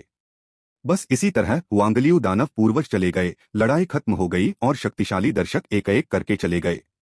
ताओवादी पूर्वज जो मूल रूप से ये फैन को शिष्य के रूप में लेना चाहते थे, उन्होंने ये फैन की पहचान जानने के बाद इस विचार को पूरी तरह त्याग दिया। बोधि पुराने पूर्वज के साथ एक शिष्य के लिए लड़ाई वह पर्याप्त योग्य नहीं था। यहां तक कि ताओवादी पूर्वजों के बीच भी स्थितियां पूरी तरह से भिन्न हैं। छोटे भाई, इस राक्षस पूर्वज को अपने लिए एक उपहार समझो। एक राक्षस पूर्वज बहुत मूल्यवान था, कीमिया और कलाकृति शोधन दोनों के लिए उपयुक्त। और सुन वुकोंग के लिए उन्होंने इसे सहजता से ये फैन को उपहार में दे दिया, जिससे ये फैन के प्रति सुन वुकोंग का स्नेह प्रदर्शित होता है। दूसरे बड़े भाई, आपने अभी तक अपने हथियार को पवित्र कलाकृति में क्यों नहीं बदला? थोड़ी देर की बातचीत के बाद ये फैन ने उत्सुकता से पूछा। उसकी बातें सुनकर सुन वुकोंग ने चिढ़कर जवाब दिया, क्या आपको लगता है कि पवित्र कलाकृतियां मूली और गोभी जितनी आम हैं? 3000 लोगों में केवल कुछ ही संत स्तर के कलाकृति शोधक हैं जो पवित्र कलाकृतियों को परिष्कृत कर सकते हैं। उनमें से प्रत्येक का दर्जा एक सामान्य ताओवादी पूर्वज से ऊंचा है। उनसे मदद मांगना इतना आसान नहीं है। हमारे गुरु के पास कुछ पवित्र कलाकृतियां उपलब्ध हैं, लेकिन मुझे उनमें से कोई भी पसंद नहीं है। मैं उनका उपयोग नहीं करना चाहता। यहाँ तक कि सन वुकोंग ने भी सोचा कि ये फैन की पवित्र कलाकृति यानहुआंग क्षेत्र में पैदा हुई थी। कोई भी यह विश्वास नहीं करेगा कि अमर सम्राट क्षेत्र का एक साधक ये फैन वास्तव में एक संत स्तर का कलाकृति परिशोधक था। ये फैन ने स्पष्टीकरण नहीं दिया। वह बाद में सुन वुकोंग को आश्चर्यचकित करने की तैयारी कर रहा था। सुन वुकोंग ने इतना बड़ा उपहार दिया, जाहिर है ये फैन को भी एहसान वापस करने की जरूरत थी। चूंकि सुन वुकोंग के पास कोई पवित्र कलाकृति नहीं थी, इसलिए ये फैन ने एक पवित्र कलाकृति तैयार करने और उसे सुन वुकोंग को उपहार में देने का निर्णय लिया। पवित्र कलाकृति को तैयार करने के लिए आवश्यक सामग्रियों के रूप में उसके सामने रखा हुआंगलियू दानव पूर्वज का शरीर तथा गॉड बीटिंग व्हिप के निर्माण से बचा हुआ पैतृक ड्रैगन का शरीर काफी उपयुक्त थे। 3 मूछें धीरे धीरे खत्म होने के बाद सन वुकोंग वहां से चले गए। दूसरी ओर ये फैन ने पवित्र कलाकृति को परिष्कृत करने के लिए अपना सिर फिर से दफना दिया। गोल्डन कुडगेल का सबसे महत्वपूर्ण पहलू इसका वजन और कठोरता थी। अन्य आकर्षक प्रभाव संभवतः सन वुकोंग के लिए उतने महत्वपूर्ण नहीं थे। सौभाग्य से ये फैन ने भी सन वुकोंग के लड़ाकू संत कानून में प्रशिक्षण लिया था और वह सन वुकोंग की जरूरतों से परिचित था। जल्द ही ये फैन के दिमाग में एक पूर्ण कलाकृति शोधन योजना बन गई। ये फैन को इस बात की परवाह नहीं थी कि उसने कितनी सामग्री का उपयोग किया। महत्वपूर्ण बात यह थी कि क्या उसका अपना बड़ा भाई इसका उपयोग करने में सहज था। धीरे धीरे समय बीतता गया और स्वर्णिम लाठी ने धीरे धीरे आकार ले लिया। कलाकृतियों को परिष्कृत करने में ये फैन की प्रगति के कारण इस गोल्डन कुडल का निर्माण होने के बाद ये फैन के गॉड बीटिंग व्हिप से उच्च स्तर होगा। जब ये फैन कलाकृति बनाने में व्यस्त था, तब यानहुआंग क्षेत्र में यिन और यांग द्वार भी चुपचाप काम करने लगे। यद्यपि यानहुआंग क्षेत्र वर्तमान में ये परिवार के स्वामित्व में है, फिर भी ये फैन ने इसे ताला लगाकर बंद नहीं किया है। उन्होंने जानबूझकर यानहुआंग क्षेत्र और चांगमिंग विश्व के बीच एक स्थानांतरण चैनल स्थापित किया। चांगमिंग विश्व के दयु अमर राजवंश के कई लोग यानहुआंग क्षेत्र से उत्पन्न हुए थे, जिससे उन्हें अपने परिवार और दोस्तों से मिलने के लिए यानहुआंग क्षेत्र में लौटने का अवसर मिला। इसके परिणामस्वरूप यानहुआंग क्षेत्र की वर्तमान स्थिति उत्पन्न हो गई, जहां गुप्त उद्देश्यों वाले अधिकाधिक लोग सामने आने लगे। ये फैन द्वारा प्रदर्शित शक्ति के कारण इन लोगों ने यानहुआंग क्षेत्र में परेशानी पैदा करने की हिम्मत नहीं की, बल्कि गुप्त रूप से घुसपैठ करने का विकल्प चुना। यिन और यांग के पूर्वज, हमने ये परिवार में घुसपैठ शुरू कर दी है। ये परिवार के इतने सारे शिष्यों में हमेशा यह आवश्यकता रहती है कि वे विवाह करें और बच्चे पैदा करें। इस बार यानहुआंग क्षेत्र में आए यिन और यांग द्वार के शिष्यों में से कई महिला साधक हैं, जो विवाह के माध्यम से ये परिवार में घुसपैठ करने का इरादा रखती हैं। बहुत बढ़िया। यानहुआंग क्षेत्र में एक महत्वपूर्ण रहस्य छिपा है। यह मानव कुल की उत्पत्ति का क्षेत्र है, वह अंतिम स्थान जहां अंतिम मानव सम्राट लुप्त हुआ था। तुम्हें इसे ढूंढना ही होगा। हाँ, यानहुआंग क्षेत्र के यिन और यांग द्वार के लिए जिम्मेदार अमर सम्राट ने जवाब में सिर हिलाया। उसका दिल उत्साह से भर गया। इस बार यानहुआंग क्षेत्र में यिन और यांग द्वार के प्रभारी होने के कारण, जिसके प्रचुर पुरस्कार थे, कई साधकों को प्रतिस्पर्धा के लिए आकर्षित किया। इस पद को प्राप्त करने में उन्हें बहुत प्रयास करना पड़ा। जोखिमों के संबंध में अमर सम्राट को ज्यादा परवाह नहीं थी। यिन और यांग द्वार कई वर्षों से असंख्य लोगों में सभी प्रकार की जातियों में छिपा हुआ है। यहां तक कि ताओवादी पूर्वजों की शक्तियों में भी यिन और यांग द्वार के सदस्य हैं, फिर भी बहुत कम ही खोजे जा सके हैं। यह उनकी व्यावसायिकता का प्रतीक है। ऐसी पेशेवर क्षमता के साथ ये परिवार में घुसपैठ करना काफी आसान होना चाहिए। यदि जीवन और मृत्यु के द्वार से लोग ये परिवार में घुसपैठ कर सकते हैं, तो वह यिन और यांग द्वार का एक प्रतिष्ठित अमर सम्राट ऐसा करने में कैसे विफल हो सकता है। जैसे ही वह अपने अगले कदम की योजना बना रहा था, एक अमर सम्राट की आभा अचानक उनके अड्डे के ऊपर आकाश में प्रकट हुई। मेरे यानहुआंग क्षेत्र में परेशानी पैदा करने की हिम्मत करो, मौत को दावत दो। अगले ही क्षण पीली हवा का एक झोंका पूरे बेस में फैल गया। चाहे वे गहन अमर थे या अमर सम्राट, इस पीली हवा के तहत उनके शरीर और आध्यात्मिक आत्माएं बिना किसी निशान के गायब हो गईं। हुआंग लाओ सान ने यिन और यांग द्वार के आधार की ओर देखा, जिसका अब कोई अस्तित्व नहीं था, और संतुष्टि में सिर हिलाया। इससे यिन और यांग द्वार का पाठ पढ़ाया जाना चाहिए। एक बार जब वे पर्याप्त सबक ले लेंगे, तो यिन और यांग द्वार स्वाभाविक रूप से जान जाएंगे कि यानहुआंग क्षेत्र में मामलों के लिए जिम्मेदार व्यक्ति के रूप में किसे चुनना है। सुयान के अलावा जो कोई भी यानहुआंग क्षेत्र में ऑपरेशन करने की हिम्मत करेगा, उसका एक ही भाग्य होगा, मौत। यह जानकारी किसी और से नहीं बल्कि ये फैन से मिली। यानहुआंग क्षेत्र के शासक के रूप में क्षेत्र के भीतर कुछ भी ये फैन की नजरों से बच नहीं सकता था। यह विशेष रूप से सत्य था क्योंकि यिन और यांग द्वार तथा जीवन और मृत्यु के द्वार से आने वाले सभी साधकों की एक अनोखी आभा थी। ये फैन के लिए यह एक प्रकाश बल्ब की तरह स्पष्ट थी। जैसे ही यानहुआंग क्षेत्र के यिन और यांग द्वार का आधार नष्ट हुआ, मुख्यालय को खबर मिल गई। यिन और यांग द्वार के विद्रोही उच्चस्तरीय अधिकारियों ने तुरंत यानहुआंग क्षेत्र में एक नई टीम भेजी। दुर्भाग्यवश जैसे ही वे वहां पहुंचे, हुआंग लाओ सान ने उनका सफाया कर दिया। थोड़े समय में अमर सम्राट क्षेत्र के कई मजबूत विशेषज्ञों को खोने के बाद यिन और यांग द्वार को एक दर्दनाक क्षति महसूस हुई। यानहुआंग क्षेत्र में नए साधकों को भेजना बहुत ही महत्वपूर्ण है। हमें कोई नई रणनीति बनानी होगी। असफलताओं की एक श्रृंखला ने उन्हें एहसास दिलाया कि कुछ गड़बड़ है। उन्होंने तुरंत कारण समझ लिया। इसका संबंध यंगहुआंग क्षेत्र के शासक ये फैन से अवश्य है।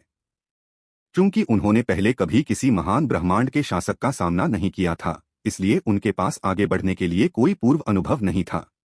उन पर शासक का प्रभाव बहुत अधिक था।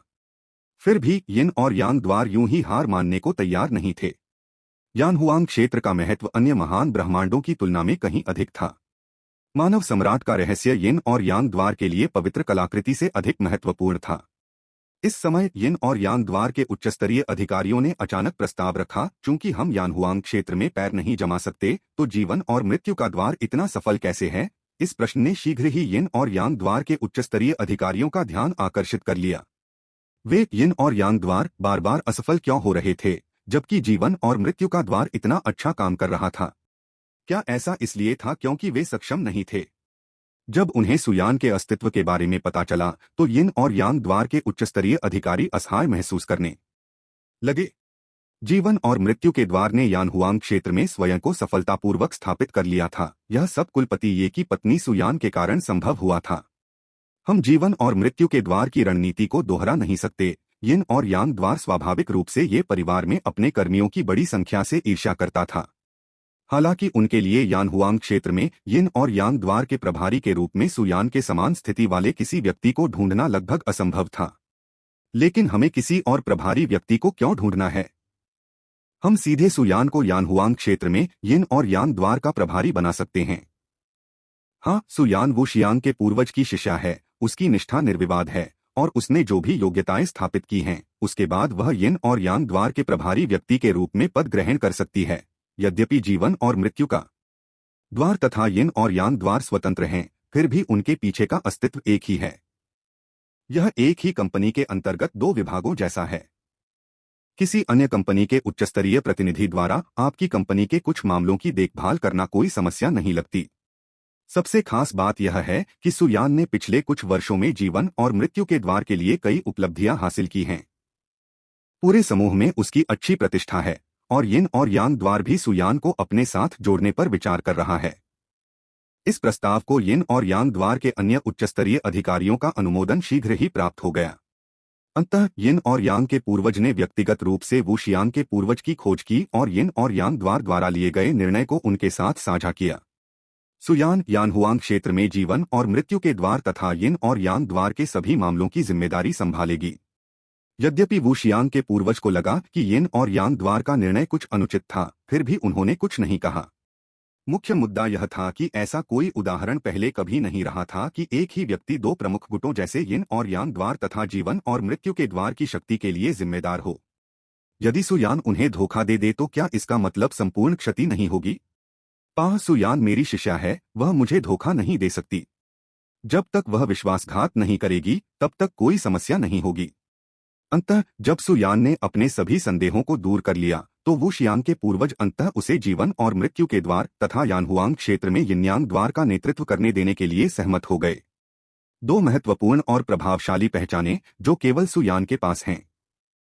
जीवन और मृत्यु के द्वार और यिनयांग द्वार के भीतर सुयान की स्थिति में भी काफी सुधार हुआ था। कुछ ही समय बाद वुजियांग के पूर्वज और यिनयांग के पुराने पूर्वज ने स्वयं सुयान को ढूंढ निकाला और उसे मानव सम्राट के बारे में समाचार की जांच करने का निर्देश दिया। यह कार्य किसी भी अन्य कार्य से कहीं अधिक महत्वपूर्ण था। यह जीवन और मृत्यु के द्वार और यानहुआंग क्षेत्र में यिनयांग द्वार के प्राथमिक मिशन का प्रतिनिधित्व करता है। अपने लिए और अधिक भूमिकाएं जोड़ने पर सुयान निश्चित रूप से मना नहीं करेगी, और भी अधिक तब जब उसे यानहुआंग क्षेत्र में यिनयांग द्वार के अंतिम लक्ष्य का पता चला, जिससे उसका आत्मविश्वास बढ़ गया। सबसे डरावनी बात अज्ञात है, लेकिन अब जब वह उनका लक्ष्य जान गई है, तो यिनयांग द्वार अब कोई बड़ा खतरा नहीं है।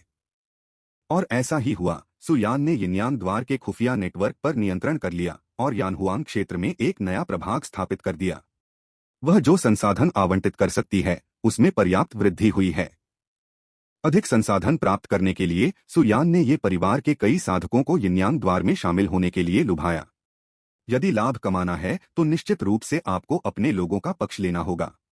इस बार यिन्यांग द्वार ने आखिरकार यानहुआंग क्षेत्र में अपनी जड़ें जमा लीं।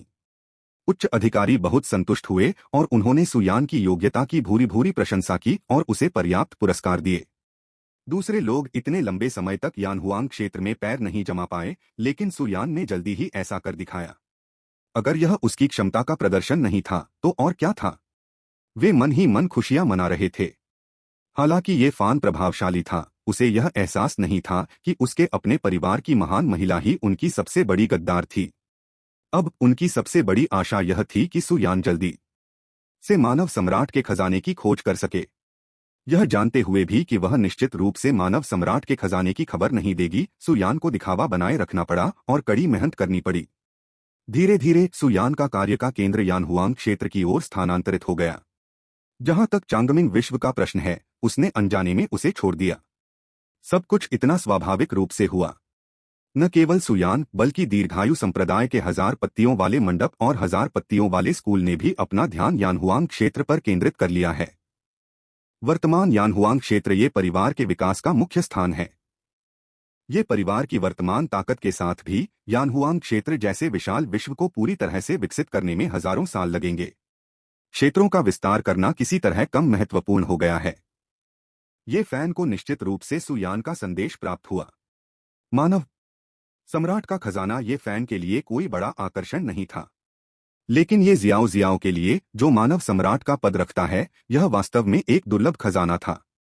यदि ये जियाओ जियाओ खजाने पर कब्जा कर ले तो उसकी ताकत काफी बढ़ सकती है।